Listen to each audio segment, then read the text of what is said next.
Hello friends, once again welcome back to polytechnic club polytechnic easy. तो friends, आज की इस वीडियो में हम लोग इंजीनियरिंग मैकेनिक्स के सिलेबस का डिस्कशन करेंगे कि हमें क्या और कितना पढ़ना है एंड कितना नंबर से कौन से चैप्टर से क्वेश्चन आते हैं। तो फ्रेंड्स, फर्स्ट ऑफ ऑल बात हम लोग यह जान लेते हैं आखिरकार इंजीनियरिंग मैकेनिक्स पढ़ना किसे है और यह क्यों जरूरी है। तो दोस्तों, यदि आप फर्स्ट सेमेस्टर में देन आपको इंजीनियरिंग मैकेनिक्स पढ़ना है। यदि आपने एली से एडमिशन लिया तो आपको दो पेपर एक्स्ट्रा पढ़ने रहते हैं। एक तो आपका क्या रहता है, इंजीनियरिंग ड्राइंग, एंड दूसरा आपका रहता है इंजीनियरिंग मैकेनिक्स। तो भी ये आपके लिए किसी भी ब्रांच से है, आपके लिए ये मोस्ट मोस्ट मोस्ट इंपॉर्टेंट है। पढ़ना पढ़ना पढ़ना है एंड देन इसमें पास होना है। तो हम लोग चैप्टर वाइज वेटेज भी जानेंगे एंड इंपॉर्टेंट क्वेश्चन को भी अभी थोड़ा सा मार्कआउट कर लेंगे कि कहाँ कहाँ पे आपको फोकस करना है। एंड दोस्तों, आप लोग का काफ़ी कमेंट था कि सिविल का सिलेबस बता दीजिए, मैकेनिकल का सिलेबस बता दीजिए। तो फिलहाल अभी आप इंजीनियरिंग मैकेनिक्स का सिलेबस देख लीजिए। उसके जस्ट बाद आप थर्ड सेमेस्टर के हो, फर्स्ट सेमेस्टर के हो या फिर किसी भी ब्रांच से हो, कल के वीडियो में मैं आपको डेफिनेटली बता दूंगा कि आखिरकार सिलेबस आपको कहाँ से डाउनलोड करना है। ऐसा नहीं कि यहाँ टेलीग्राम से डाउनलोड कर लो, व्हाट्सअप से डाउनलोड कर लो। मैं आपको ओरिजिनल SBTE के वेबसाइट से डाउनलोड करना बताऊँगा ताकि आपको फ्यूचर में कोई भी प्रॉब्लम ना हो। तो चलिए हम लोग सीधा चलते हैं आखिरकार इंजीनियरिंग मैकेनिक्स में हमें पढ़ना क्या है। तो ओवरव्यू की बात करें तो टोटल आपको 5 यूनिट देखने को मिलेंगे। तो 5 यूनिट यह रहा। पांचों यूनिट के नाम की बात करें तो पहले हमारा मैकेनिक्स एंड फोर्सेस सिस्टम है। जाहिर सी बात है, हम लोग इसमें बल के बारे में पढ़ेंगे। फिर स्टैटिक इक्विलिब्रियम इक्विलिब्रियम के बारे में पढ़ेंगे। फिर हम लोग फ्रिक्शन पढ़ेंगे। फिर हम लोग सेंटर ऑफ ग्रेविटी पढ़ेंगे एंड सिंपल लिफ्टिंग मशीन। अभी लग रहा होगा कि हम ये क्या इतना बड़ा बड़ा बोल रहे हैं। टेंशन नहीं लीजिए, एक एक चीज़ को मैं आपको हिंदी में समझाऊंगा, तो उसका आपको ज़रा सा भी टेंशन नहीं लेना है कि हिंदी में रहेगा इंग्लिश में रहेगा। और मैं इस तरीके से समझाऊंगा ना दोस्तों कि आप इजीली एग्ज़ाम में क्या है ना, आप इंग्लिश लैंग्वेज में लिख पाइएगा। एंड एग्ज़ाम हिंदी में देना है, इंग्लिश में देना है, एग्ज़ाम पैटर्न क्या रहता है तो ऑलरेडी हमने प्रीवियस वीडियो में डिस्कस किया। आई होप आपने उस वीडियो को ज़रूर देखा होगा। तो फ्रेंड्स, यूनिट 1 जो है आपका फोर्सेस सिस्टम, उससे 16 नंबर का क्वेश्चन आता है। यहाँ से MCQ भी ज़्यादा रहता है। तो सबसे महत्वपूर्ण आपका यूनिट 1 हो जाता है एंड देन आपका आ जाता है हमारा यूनिट 2 आ जाता है। फिर बोले तो हमारा कौन सा आ जाता है, यूनिट 3 आ जाता है। फ्रिक्शन, यहाँ से न्यूमेरिकल भी रहते हैं। And then simple lifting machine, ये भी आपका मोस्ट इंपॉर्टेंट है, यहाँ से भी न्यूमेरिकल रहते हैं। इन सभी से न्यूमेरिकल रहते हैं। 6 नंबर के क्वेश्चन पूछे जाते हैं।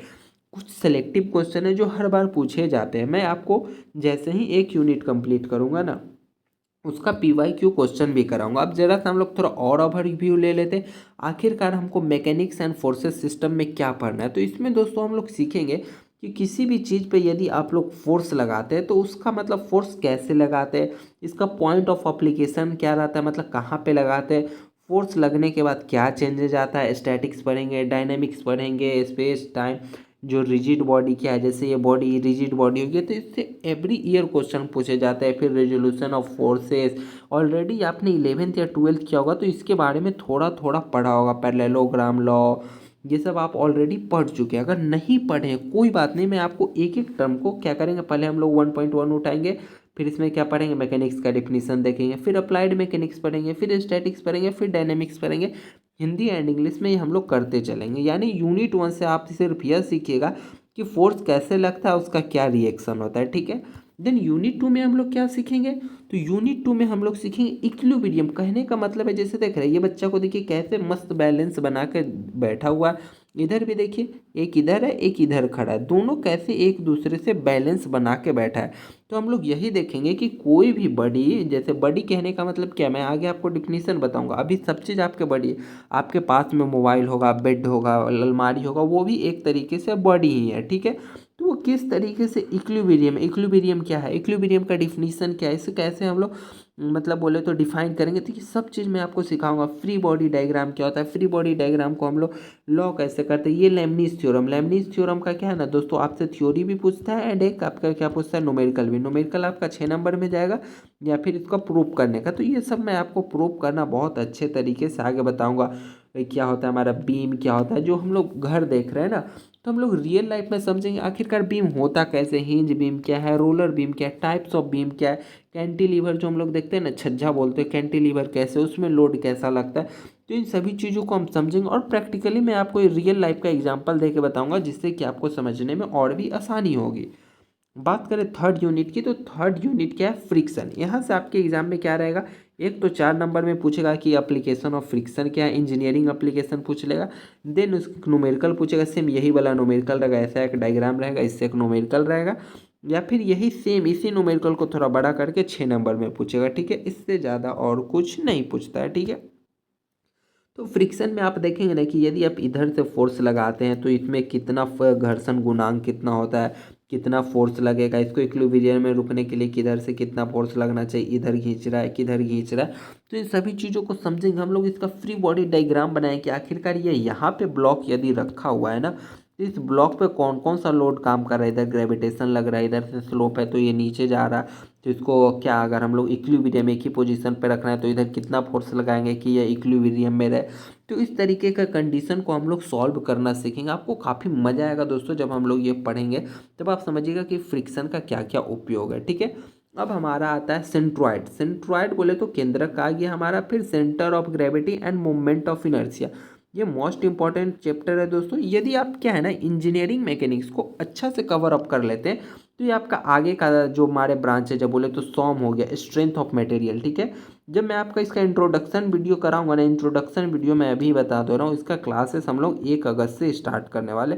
मैं वहाँ पे बताऊंगा कि यह सब्जेक्ट पढ़ने से आपका कौन कौन सा सब्जेक्ट आपका इजी हो जाता है, ये सब्जेक्ट का कितने टाइप है, क्योंकि यह सब्जेक्ट से मिलता हुआ चीज़ आपको आगे पढ़ने को मिलेगा। स्ट्रेंथ ऑफ मटेरियल आपको मिलेगा, वहाँ पे इसका और भी बड़ा रूप आपको देखने को मिलेगा। अभी तो जस्ट छोटा सा रूप है, बोले तो एज ए टेलर है इंजीनियरिंग मैकेनिक्स।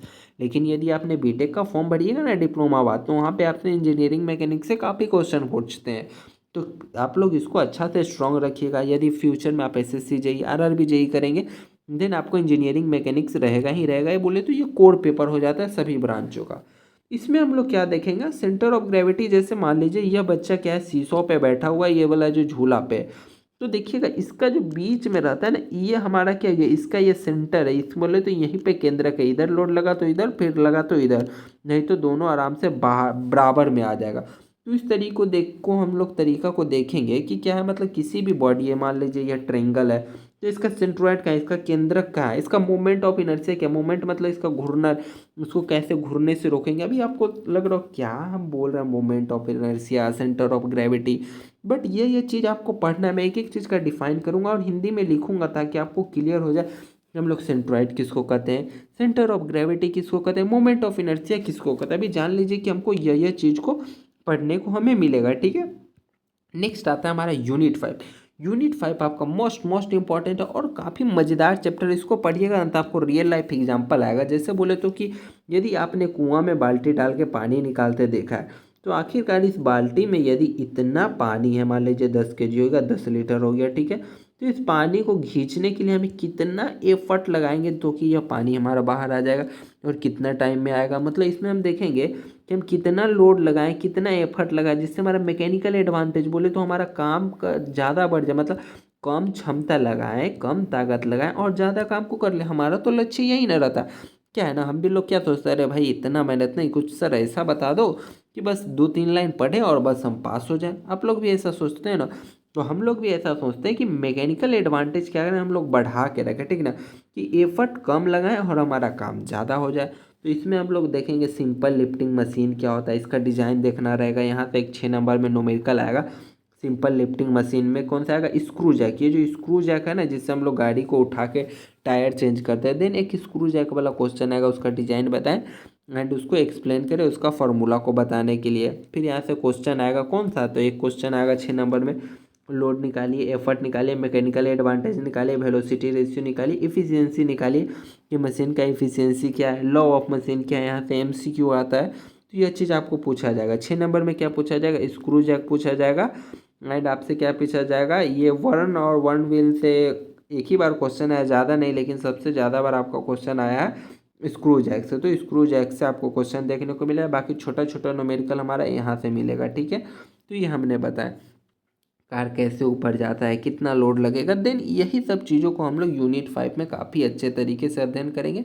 आपको काफ़ी मजा आएगा क्योंकि हम लोग रियल लाइफ करेंगे। सबसे पहला हम लोग स्टार्ट करेंगे 1 अगस्त को, क्या करेंगे, यूनिट 1 स्टार्ट करेंगे एंड 1 वीक में ही उससे हम लोग सॉर्ट आउट करेंगे। देन नेक्स्ट वीक में हम लोग यूनिट 2 स्टार्ट करेंगे। अगर क्लासेस का फ्रेमवर्क की बात करें तो फर्स्ट ऑफ ऑल हम लोग कंप्लीट करेंगे चैप्टर को कंप्लीट करते, यदि मान लीजिए हम फर्स्ट 1 तारीख को पढ़ा रहे हैं ना, सॉरी, देन तो हम लोग क्या करेंगे, उसी समय बता देंगे कि यह क्वेश्चन इस ईयर में PYQ में पूछा गया था। देन क्या होगा ना कि आप लोग अच्छे से उसका प्रिपेयर कर पाइएगा, ठीक है।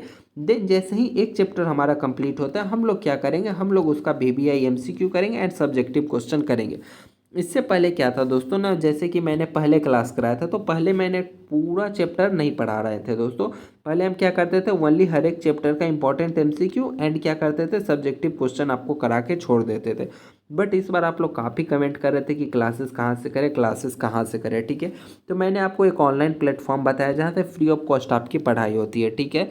वो भी बता, आप अगर वो प्लेटफॉर्म आपको नहीं पसंद है तो आप बोलिए, मैं आपको एक और प्लेटफॉर्म बता दूंगा जो कि मेरे अलावा engineering mechanics and engineering drawing आप वहाँ से पढ़ सकते हैं, ठीक है। वो भी फ्री ऑफ कॉस्ट प्लेटफॉर्म है। यदि यह प्लेटफॉर्म जो मैंने आपको SBTE वाला बताया था ना, यदि आपको यह नहीं पसंद आया तो कमेंट कीजिएगा, मैं देन आपको दूसरा बता दूंगा। एंड हमारा अपना चैनल तो है ही, आप यहाँ से हिंदी और इंग्लिश में सीख सकते हैं, ठीक है। तो इससे आप लोग सब्सक्राइब जरूर करके रखिएगा। पहले हम लोग चैप्टर करेंगे, देन उसका PYQ करेंगे। PYQ कब करेंगे, चैप्टर करते टाइम ही मैं बताते चलूँगा, यह क्वेश्चन पूछा गया था, यह क्वेश्चन पूछा गया था, एंड उसे हम लोग उसी समय अंडरलाइन करके रख लेंगे, ठीक है। एंड जैसे ही चैप्टर एंड हो जाएगा, हम लोग उसका MCQ करेंगे, एक दिन only MCQ, and then next day उसका सभी सब्जेक्टिव क्वेश्चन जो जो इंपॉर्टेंट था विथ ईयर वाइज लिख देंगे कि कौन सा ईयर में यह क्वेश्चन पूछा गया था। देन आप उस चैप्टर को प्रिपेयर करके आप खुद से अपना मॉक टेस्ट ले लीजिएगा, ठीक है। तो ये रहेगा हमारा क्लास का फ्रेमवर्क। अब आपका मेन क्वेश्चन आएगा कि नोट्स क्या मिलेगा, तो नोट्स आपको मिल जाएगा हमारे टेलीग्राम या फिर व्हाट्सएप ग्रुप पे, डेफिनेटली आपको मिल जाएगा, ठीक है। लिंक आपको डिस्क्रिप्शन बॉक्स में मिलेगा, जैसा कि आपको पता होगा। तो प्लीज़ आप लोग ज्वाइन जरूर कर लीजिएगा। और ये कैसा लगा वीडियो जरूर कमेंट बॉक्स में बताइएगा। नेक्स्ट वीडियो में हम लोग डिस्कस करने वाले हैं कि आप लोग सिलेबस डाउनलोड करना कहाँ से सीखें। जैसे मैंने यह सिलेबस लाया, तो क्या ऐसे ही कहीं मार्केट में से उठा के लेके आ गए ना, ऐसा नहीं है। बट आपको क्या, आपका जो SBT जो वेबसाइट है ना, उस पर जाना है, वहाँ से डाउनलोड करना है। मैं आपको नेक्स्ट वीडियो में बता दूंगा कैसे आपको डाउनलोड करना है। फिलहाल अभी आप सब्सक्राइब करके रखिए, कल के वीडियो में मैं आपको डाउनलोड करना सिलेबस सिखा दूंगा, ठीक है। तो वेट करते हैं 1 अगस्त का। आप लोग अच्छे से नोटबुक एक ले लीजिए, पेन रेड ब्लू ब्लैक लेके रख लीजिएगा ताकि आपको नोट्स बनाने में सुविधा हो। फिलहाल इस वीडियो के लिए इतना ही दोस्तों, मिलते हैं जल्दी फिर हम लोग अगली वीडियो में। तब तक के लिए bye bye, take care and जय हिंद फ्रेंड्स।